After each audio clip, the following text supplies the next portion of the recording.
Kalian ingin bekerja untuk uang atau uang ingin bekerja untuk kalian? Temukan jawabannya di buku Psychology of Money. Kembali lagi di segmen We Read dari Togamas. Seperti yang udah aku bilang tadi, apakah sebenarnya kesuksesan itu kita ukur dari seberapa banyak uang yang kita miliki? Sebenarnya enggak, teman-teman. Nah, kesuksesan sendiri itu memiliki beberapa jenis, mulai dari kesuksesan finansial, seperti yang udah aku bilang tadi, mungkin kita punya banyak uang dan akhirnya kita sukses, atau mungkin kita sukses dalam bidang usaha. Tetapi semuanya itu akan menghasilkan uang atau mungkin membutuhkan sebuah uang.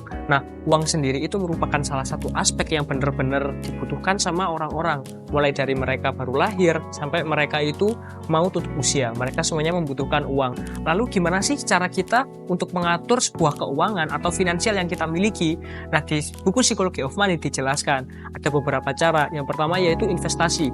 Lalu yang kedua itu menabung, dan yang ketiga yaitu menghemat. Nah, teman-teman mungkin udah pernah mendengar istilah-istilah itu, mulai dari investasi, apa sih investasi itu, lalu menabung, bagaimana caranya menabung, lalu menghemat, apa sih yang harus kita hemat mengenai uang-uang kita.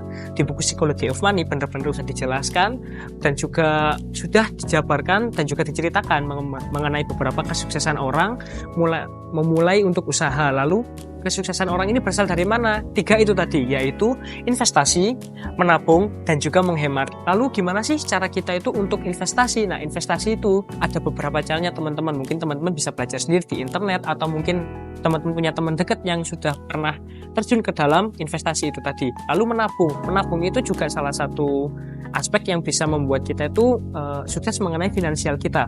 Nah, cara menabung mungkin teman-teman udah tahu ya, mungkin bisa dari bank atau mungkin di hal-hal yang lain. Nah, menghemat itu gimana sih? Bukan berarti kita pelit untuk membelikan sesuatu, tapi kita harus memiliki skala prioritas. Nah, di buku Psychology of Money juga dijelaskan mengenai skala prioritas setiap manusia, mulai dari kebutuhan primer, sekunder, dan juga tersier.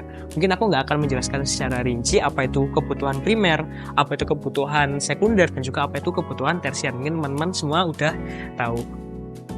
Mungkin itu saja, teman-teman, sedikit review dan juga membahas mengenai isi buku Psychology of Money. Kalau teman-teman ingin membeli buku Psychology of Money, silakan membeli di Togamas atau mungkin platform-platform Togamas yang lainnya. Bisa dicek di Tokopedia, Shopee, dan juga mungkin teman-teman bisa langsung datang ke tempatnya langsung.